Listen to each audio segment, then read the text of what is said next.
What's it like being a Yeah. father? How's that changed you? What have you learned? Learned lots. I absolutely love my daughter. Just crazy about her. I love spending time with her. We have an amazing relationship, and we play a lot. We wrestle a lot. We play what she calls a lot of dangerous, or what mommy calls a lot of dangerous games that could end up in one of us getting hurt, but that's fine.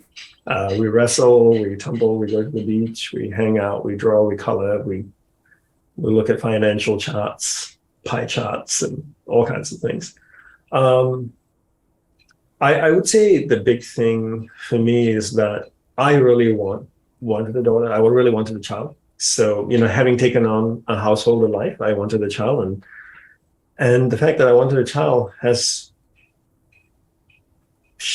resulted in the fact that I want to spend time with her. Whereas I feel a lot of people have kids and then don't want to spend time with their kids, that their kids are a burden, and they had kids because that's the next natural thing to do. You grow up, you go to college, you get a job, you get married, you have kids. That's just the cycle. But you don't really want kids, so you don't want to spend time with them. And it's really sad. I actually enjoy spending time with my daughter. I love spending time with her.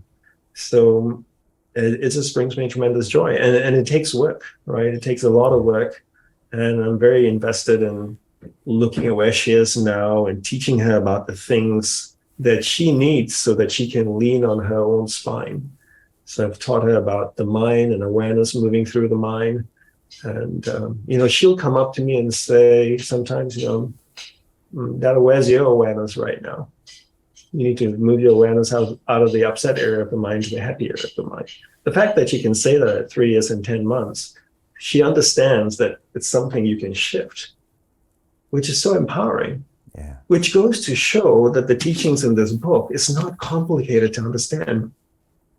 If a 3-year-old can understand this, then you can, and you can apply it, and she can apply it. She went up to my wife the other day and said, you need to shift your awareness to a happy area of the mind and not be upset.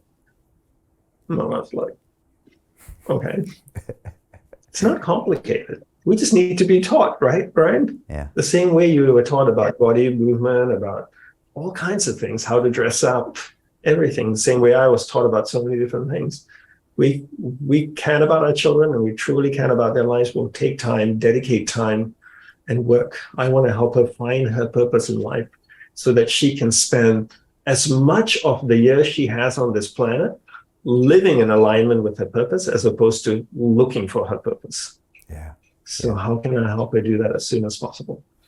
That's a big lesson I took away from today, and I appreciate you saying that. That we need to, have some urgency with helping our children find their purpose, and that's a big one. So thank you for that. And you mentioned people not being able to spend time with their children. I think it comes down to some of the issues in this book.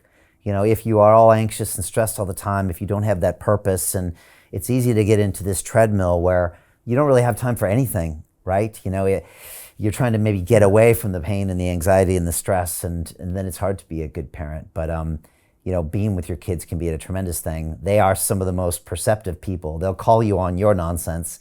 My kids are some of the coolest people to hang out with. They're funny, they're fascinating, they're crazy, and they call me out on all my nonsense more so than any adults do. So, it's a beautiful relationship. And that's so great to have that relationship, right, with your kids. And I also feel that we're, as a society, doing way too much. And people say like, oh, I don't have time for my kids. I don't have this. It's like, simplify your life. Instead of having 100 friends, maybe have 10. Instead of watching 20 shows, watch one. Instead of reading 30 books, read one book. Do less. People talk about, oh, we're living in such a fast-paced world. We're not. We're just doing too much. I think fast is not the right word. It's not about slowing down. People always say, oh, we need to slow down. No, we don't need to slow down. We need to simplify. Do less so you can spend more time with the people and things that matter to you. And that's how it works. Yeah. What's in order to spend time with my daughter, I've said no to people and things in my life. People that were close to me have now fallen lower in the list because my daughter is the priority. In order for me to spend 2 hours with her or 3 hours with her a day, I need to say no to a whole bunch of things and people in my life. And I'm okay doing that. She is a priority. Yeah. The greedy bankers are about to do it again. In 2008, they crashed our financial system and nearly bankrupted the entire global economy. Then they received trillions of dollars in government bailouts. And after, they demanded fat bonuses paid for by you, the taxpayer.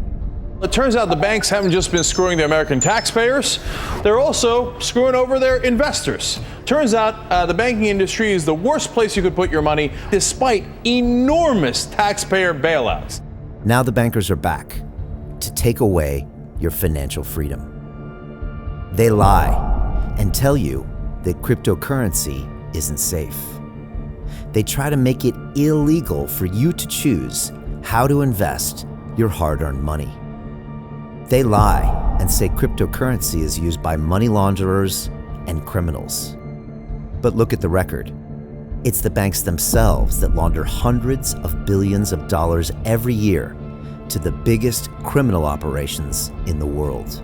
Leaked documents have revealed how some UK banks have helped criminals, money launderers and Russians under sanctions. American authorities discovered that the Sinaloa cartel moved $881 million through HSBC accounts as bank officials turned a blind eye to the illegality.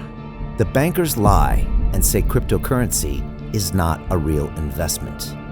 Meanwhile, the smartest CEOs in the world are buying billions and billions of it. The truth is that banks lie about cryptocurrency because it makes them scared. The banks take $9 trillion per year of your hard-earned money, and they are worried that they will finally be exposed. They're scared because crypto means they can no longer control your money, which means they can no longer control you.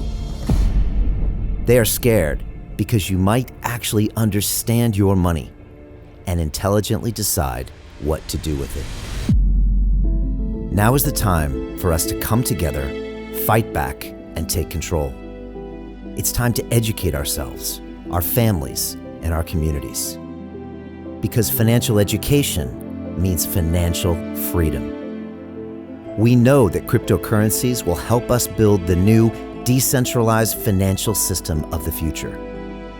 A banking system that is of the people, by the people, and for the people.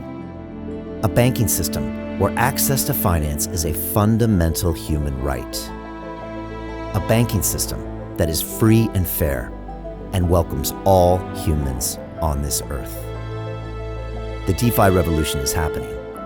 We, the people, can no longer be fooled. We choose to take control of our finances.